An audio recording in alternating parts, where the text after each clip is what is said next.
Maghugot ka na lang ng mga dolyares. Oo. Pwede ba? Mukhang ang laki ng kinita mo dun ah.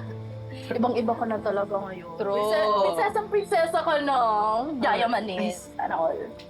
Sorry meron akong naipon. Medyo malaki din. Kaso, diretso sa bangko eh.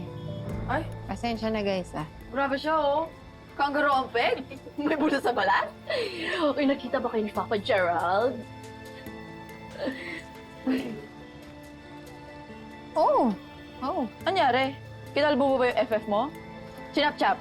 O binuhusan ng asido? Bakla, magkwento ka na. Oo nga, anong chika? Chismosan pala talaga kayo. Past is past. Actually, pinagsisihan naman ni Gerald yung ginawa niya. Nagmamakaawa pa nga siya sa akin na makipagbalikan ako sa kanya. Ay. Pero hindi naman ako kumakain ng tira-tira. Oh? Juicy po to. True. Hindi mo ba mamimiss ang paabs niya? Ay, totoo. Wala na. Hello? Hindi, no. Sa ganda kong to, ano ka ba? Madaming magkakandara pa sa akin.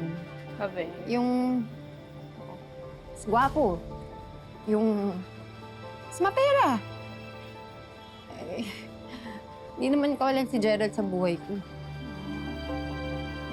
Siya yung nawalan, hindi ako. Uy, Betsy, may pupuntahan pa pala kami ah. Bye. Ay, nice to see you. Oh, nang tinatanga-tanga mo dyan?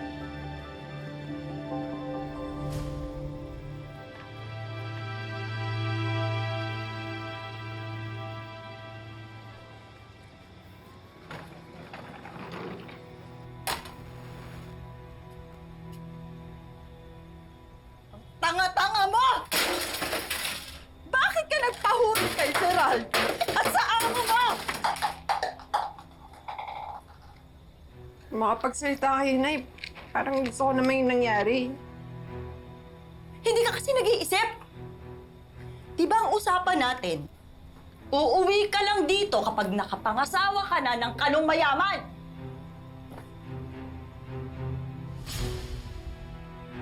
Nangako ka sa akin!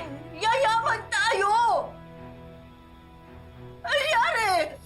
Inutil! Inutil agad. Inutil? Bobo! Walang diskarte sa buhay! Yan ka!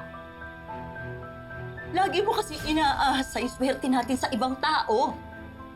Di ba inasa mo tayo kay Gerald? O ano nangyari? Nung nagka-green card? Iniiwan ka!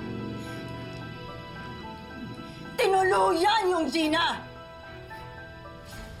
Binuntis pa! Mabuti nga sa'yo! Benda naman kayo, Nay. Wala akong pakalan sa mararamdaman mo! Ang gusto ko, pumaldo ka! Ang gusto ko, jumakpat ka at makakuha ka ng mayamang matandang magpapakasal sa'yo!